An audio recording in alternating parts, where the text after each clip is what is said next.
Bravo. Parlons santé avec Maman Linda Kaloumé.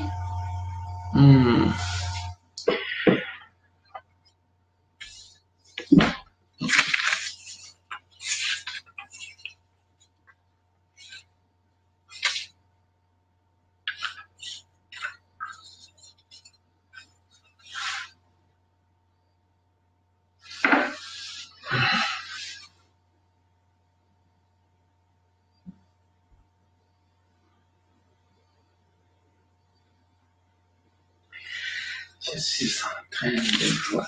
J'espère que ça va aller avec ça.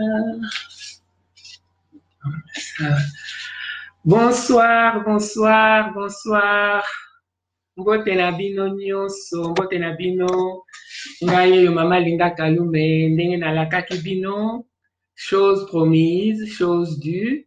En tout cas, na sepeli mingi, na support na bino bopesi ngai, ndenge nalakelaki bino ke nazalaki na souci moko na sala, pona temps mwa molai, tobeta masolo etali santé, et lelo ndenge na prometaki bino toye. Na ye, 18h ekoki, tosala lika programme la biso ya santé, mutu nyonso oyo azali na likambo ya koloba, mutu nyonso tu oyo azali na idée, na suggestion, en tout cas, azala bienvenue. Ngai Mama Linda Kaloumé, oyo alingi kobenga ngai Linda, oyo se sentir kobenga ngai Linda, abenga ngai Linda, mais en tout cas, Mama Linda Kaloumé me va très bien. Lelo, tozo solola na makambo etali tension artérielle. Dans le but de tension artérielle, pour nini, comme j'avais dit dans l'introduction d'Angaï, dans le baki que eza ba maladie courante oyo ezotungisa communauté, ezotungisa bato en général. Eza na mutu moko te oyo azangi koloba likambo ya tension. Botika kotungisa ngai bwebike na belaka tension. Bozotungisa ngai mingi natambolaka na ave na ngai bolimbo bakisela ngai se. Ebele tolobaka likambo ya tension. Tension eza condition moko etungisaka bato mingi. Na yango lelo et aussi na insistaki na loba na lingala po na nini po na lingi vraiment mutu nyonso, surtout congolais, ayoka, ayeba, a comprendre ngai.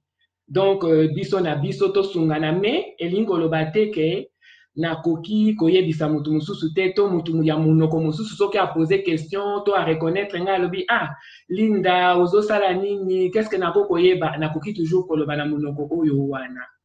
Lelo information na ngai nyonso oyo nazwaka eza pe kaka na internet.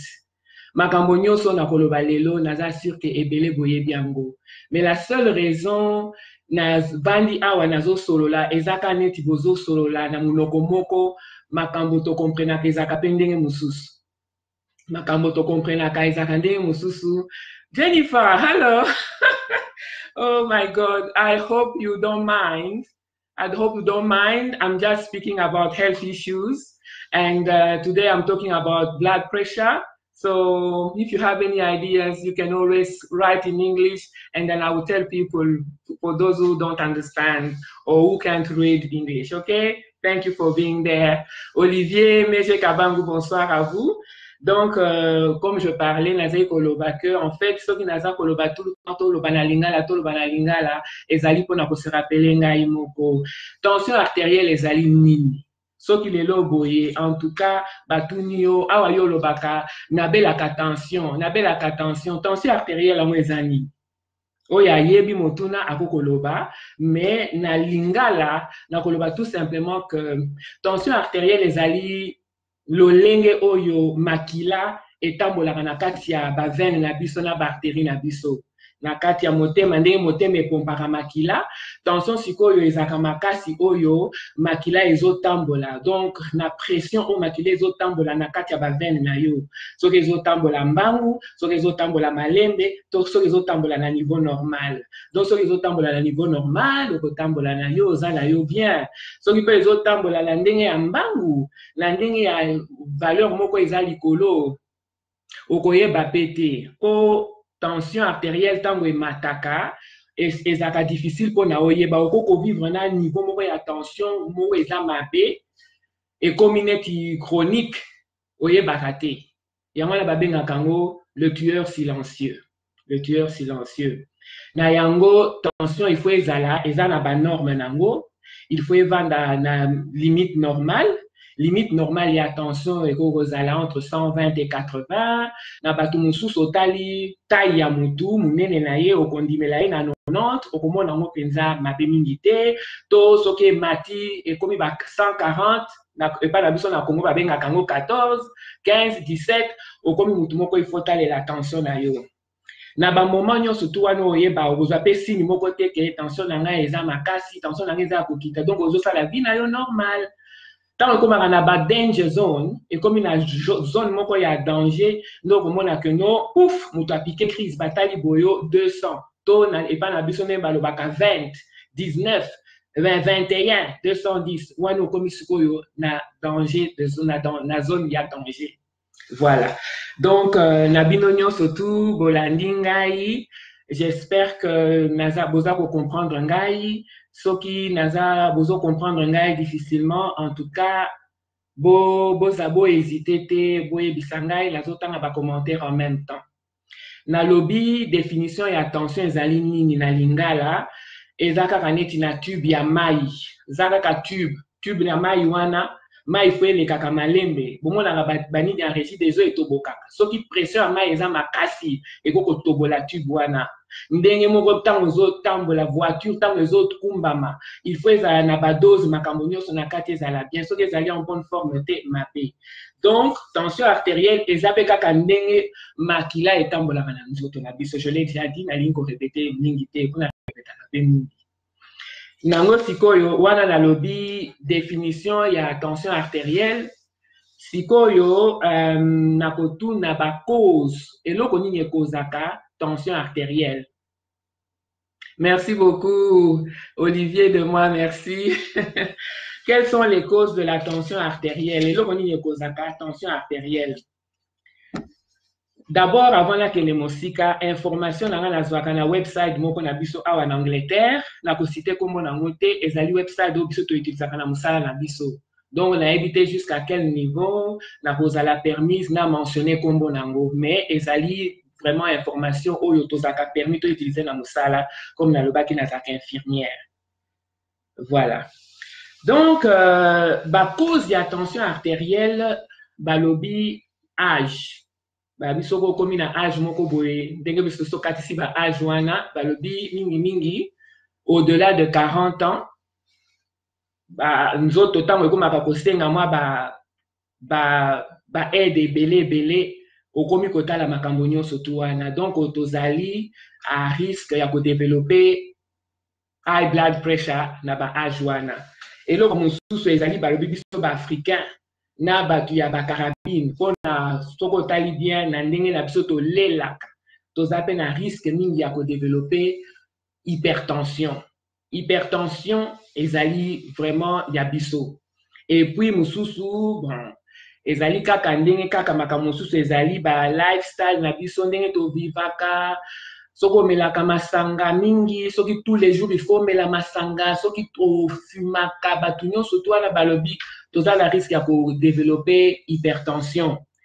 Kozanga exercice, qui dit kozanga exercice okocréer mwa ba maladie moko ozokoma kilo soki omoni mwa nzoto ezokoma kilo mwa mingi soki biso ozokumba motuka kokumba motuka okende magasin voiture okende voiture otambolaka ata makolo moke te wana ozo inactivité eza ko se prononcer makasi oza mutu moko oza pe au risque ya kodévelopper hypertension. Famille na kati ya famille soko oza na baboti boza na famille na bino na kati ya famille na bino oza na mutu oyo boyebi ke papa abela tension mama abela tension bozali prédisposé ya kobela pe hypertension. Donc na batu wana ba mesure préventive ezali très important comme balobaka vaut mieux prévenir que guérir. Donc c'est très important ceux qui déjà osent se retrouver dans la position wana. Mais awa balobi ke kaka âge soko okokisi 40 ans ba jeune femme oyo babilenge oyo baza koboya kozwa bazemi azomela ba contraceptive bakisi oyo ya contraception wana batablette wana bakisi bacomprime wana mingi mpe ekozaka hypertension na yango wana ezali bacause mosusu soki na bosani bokoki kobakisa mosusu soki na lobi te oyo ayebi akoki toujours kokoma ke mama Linda obosani boye tobakisi moto ayebi nyonso koleka aza te na yango à part cela ezali kaka question ya koyeba tolobi définition ya tension ezali nini ba complication ya tension na insisté beaucoup plus sur l'hypertension que l'hypotension parce que hypotension peut ezali mais oyo epende ezalaka vraiment courant et très populaire ezalaka hypertension.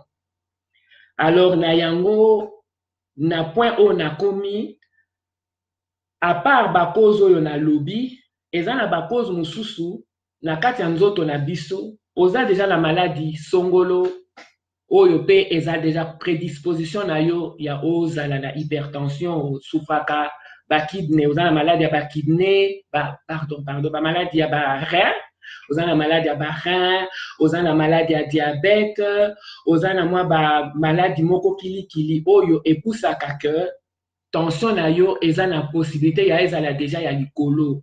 Donc soki oza moto ya ba maladie mosusu ezali très important mpona prévenir au changer déjà vie, style ya vie na yo de façon que hypertension et s'imposer makasité.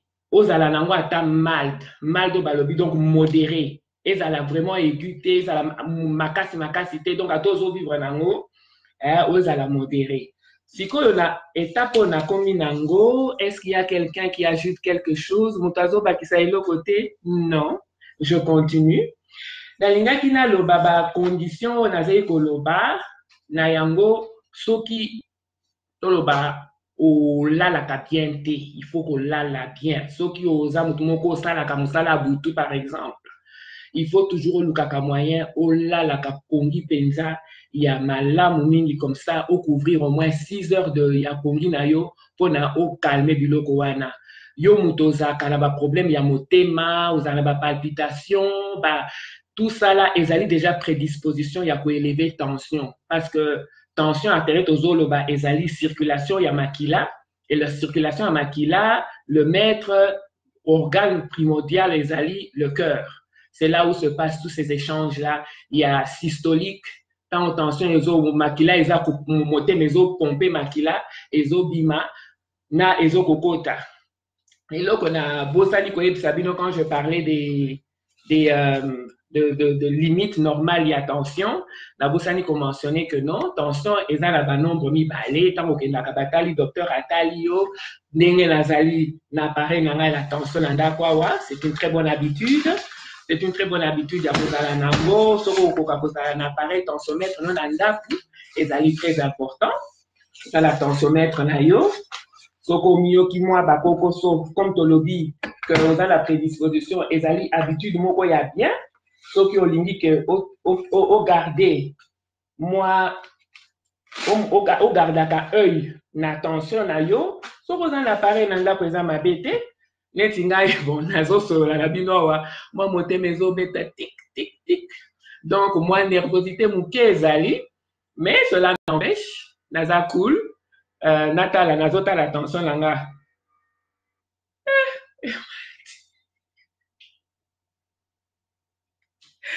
oh my God, nakoloba mote.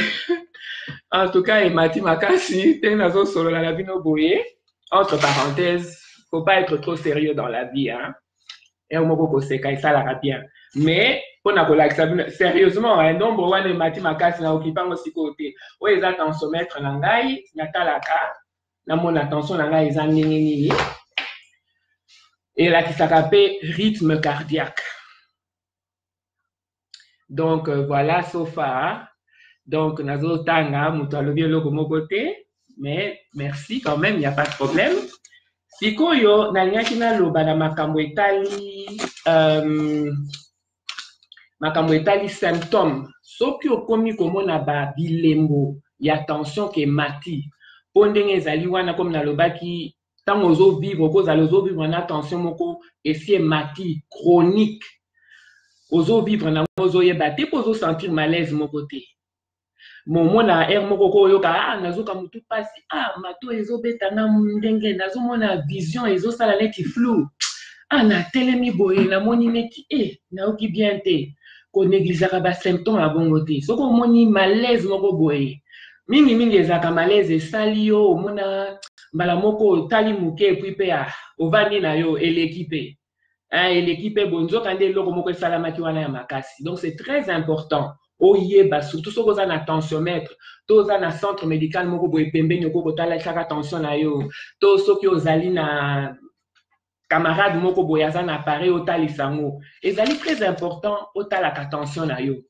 ezali vraiment très très important oyebaka nzoto na yo en général tokosolola baka eza ebele tokosololaka yango moko et vraiment nasepeli mingi komona ke bocomprendre idée na ngai idée na nga eza te na ya kolakisa bino koenseigner bino idée na nga ezali kaka masolo oyo po entre parenthèses, il y a beaucoup qui se... Et l'autre, makambo ebele eza na internet. Ebele, donc, place à boye, eza kitoko makasi. Donc, ndenge na lobaki que soki okomi ko sentir ba signe ya tension, oyo yo kakake apikaki crise. Donc, mutu soki apike crise, c'est kabandaki na niveau moko boye. C'est que tension na ye ezalaki déjà au-delà ya normal. To besi comme ba 50, 60, 150 sur peut-être 80, 90. Azo tambola déjà na tension moko boye et si mata si comme on est hypertendu d'une façon chronique. Alors tellement que persistance soit les salami, allez, mbala moko mokolo wana peut-être ayokaki sangwa mabe, peut-être akanisi mingi, peut-être azana ba souci ya finance mingi, allez et tomber que et kaseye akui. Akui ne toyokaka masolo mosusu tension AVC azwi AVC akwei fulufulu ebimi na monoko esimbi te tomonaka bageste batia akomi loboko boye makambo ebele ezaka basangwa mabe mingi ezaka elengi te donc koreconnaître basigne wana soki okomi bato mosusu bazalaka soki emati akosentir.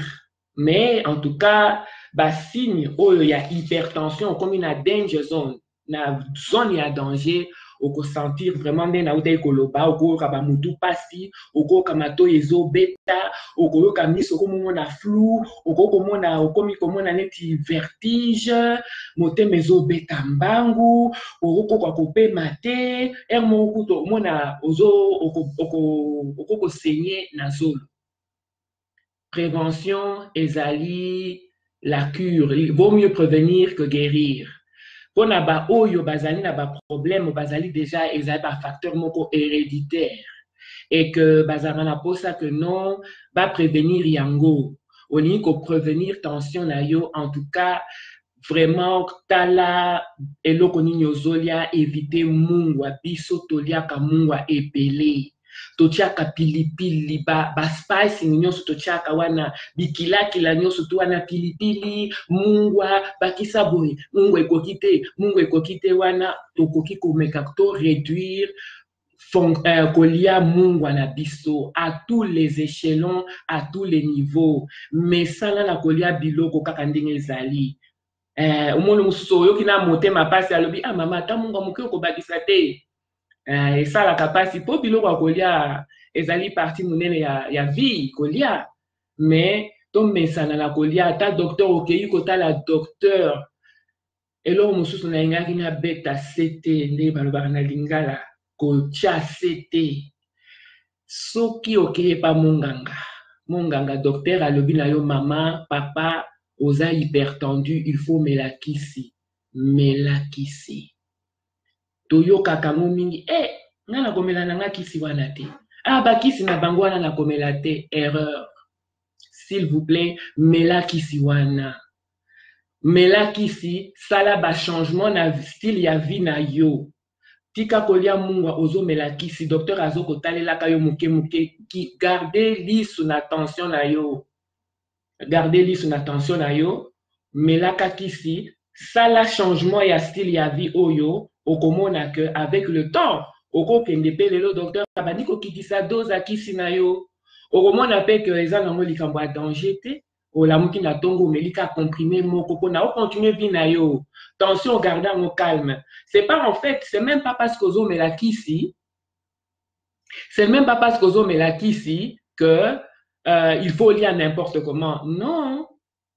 Ce n'est pas parce que ozomela kisi kokoki ko corriger style ya vie na yo to otika mungwa. Non. Ozomela kisi na yo, mais oza pe ko bongisa bilei na yo. Parce que ceux qui ozoga olbi anyway, na melaka kisi na ngai esala ni na lia na nga mungwa. Non. Non. Ozo sala eloko te. Okene pas docteur tension ezomata azo bakisela yo ka ba dose.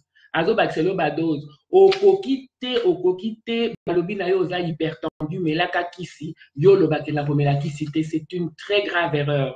S'il vous plaît, ceux qui muto abandi ko comprendre, okomona ke oko comprendre le fait que il faut komela kisi. Voilà. Vraiment, je voulais insister sur ce point-là.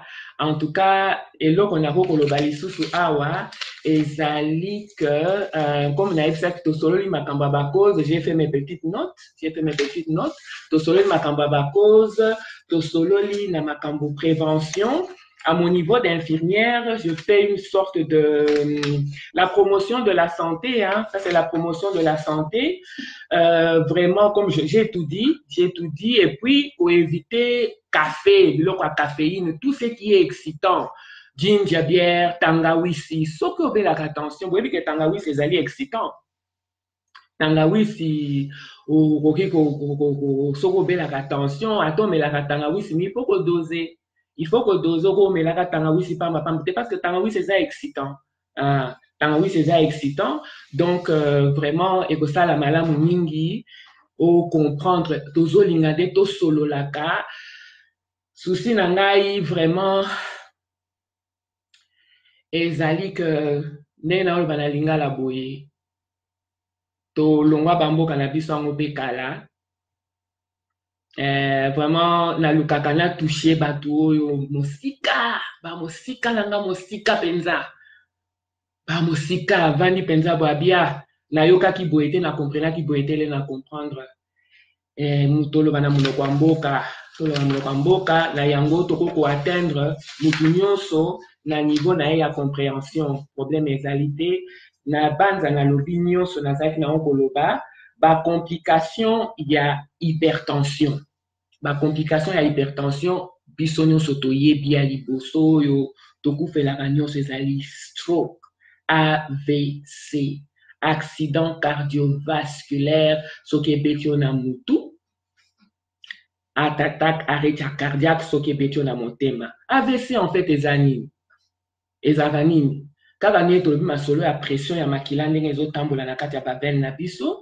Ce qui pressionne l'équipe makasi, donc tout le bamutu oyo à vivre na hypertension pendant longtemps, eza chronique avec la banae et tout, mbalo yo et mati donc pression makila et l'équipe tellement que pa et comme il a niveau et beti na niveau et pas soli et la veine s'éclate, l'artère s'éclate, paf et salami na mutu yangwana okwei ndenge omonaka ndenge bakonseyaka biso que il faut agir vite boyena boye donc tout se fait dans quelques secondes donc il faut agir très vite soko ko reconnaître ba symptômes ya mutu oyo asali AVC soko ko reconnaître ba symptômes wana soko tali na ba télévision basalelaka mo publicité reconnaître ces symptômes là c'est très important. Omoni mutu aotala yo boye obozali kosolola na ye mbala moko boye otali ye azoka kosolola te azotala yo boye olobi na eseka aokoka koseka te Avant, au tournier likambo, mais quand l'obisaye, c'est le temps d'appeler les pompiers, c'est le temps d'appeler l'assistance, nambo cannabis, soki ba, lokwa neza mingi mingi te, ngonga ya kobenga, batu baya, boya, bosali sangai, boluki taxi, bomemi na hôpital. C'est très important d'agir vite, il faut qu'on agir mbango na lombango. Ezali émergencie, c'est une urgence, donc il faut agir très très vite, très vite. Vraiment, wana eza complication moko oyo etungisaka biso mingi, donc eza eloko moko koyeba basigne bilembo, koyeba mutu. Et puis eloko mosusu na ngai naloba ndenge tovandaka na bandaku, oza na papa, oza na mama, oza na bana, entourage no ya nzingazinga ya pembeni, il faut bayeba état de santé na yo. Mobali na yo fo ayeba ke non, mwasi na nga abelaka oyo boye, mwasi mpe fo ayeba ke mobali na nga abelaka boye. Discrétion mpenza na kati ya ndaku, en tout cas famille, il faut bayebaka na yo. Libanda peut-être vraiment l'état de santé d'une personne, eza discrétion, hein? Eza vraiment privé, eza vie privée ya mutu. Mais na makambo etali bana bayeba ke non, mama azaki hypertendu, papa azaki hypertendu, mama abelaka boye, papa abelaka boye, amelaka kisi boye. Soki likambo ezio bayebi comment ko réagir, ko bomba ngote, surtout pour na kati ya ndako. Voilà, donc complication à liboso ezali AVC, yami balé ezali comme dans le bi heart attack, car arrêt crise cardiaque et arrêt cardiaque, ça peut se faire toutes les deux. So kozwi crise cardiaque ou piqué crise wana okoko affecté au babengaka le plus au babengaka artérie munene ya motema na biso qui est aorta okoko sala aneurysm, osali aneurysm de aorta et puis ekomi ba problème mususu. En tout cas so osali aneurysm et même na liwate, mais vraiment okoko hospitaliser yo comme likambo opération. Yango wana okozwa ba problème mususu epele, okoko mema pe ba problème ya misu, tension makasi ekoko boma yo misu, ekoko toucher ba rein na yo, okomi na makambo, donc ba organes vitaux na yo ekoko zala toucher. Vraiment l'indima qui était pendant 30 minutes et c'est coquille. Vraiment, j'espère que na lobby, na koti na mitema na bino, bo comprendre nga, j'espère vraiment que j'ai abouti na objectif na ngai. Désormais, bo comprendre, eloko ni na lingi na loba, et naza sûr que na raté biloko ebele, soki ezali, ne vous empêchez pas ya ma commentaire, contacter ngai na tchena numéro te boko benganga na messenger. Mais vraiment le plus important ya motuya ezali que na passé message oyo souci na nga nazaki nango pona mwa mikolo epele yango yo na lobby pona ngai nazosala la promotion de la santé na yebi na lobby lingala na sangisi me lingala tolobaka pe tosangisaka na français na yango. En tout cas merci mingi, namoni question ezali te, mais namoni event log na ngai ya 92 personnes. En tout cas, merci mingi. Tokutana lisusu jeudi prochain, le 20 juin à 18h, heure de Londres. Nakutana na bino lisusu nzambe soka sungi lisusu. Tokutana tokosala lisusu maladi mususu. Maladi na koloba le jour même. Comme ça, ça la moi surprise moko boye. To solo la na yango elongo. Mais boye guide nanga na ko préférer ba participation, ceux qui vont poser ba question aux la suggestion, comme je l'avais dit, aux la bienvenue. Merci mingi na ndenge bo tune in. En tout cas, à la prochaine. Merci. Bonsoir.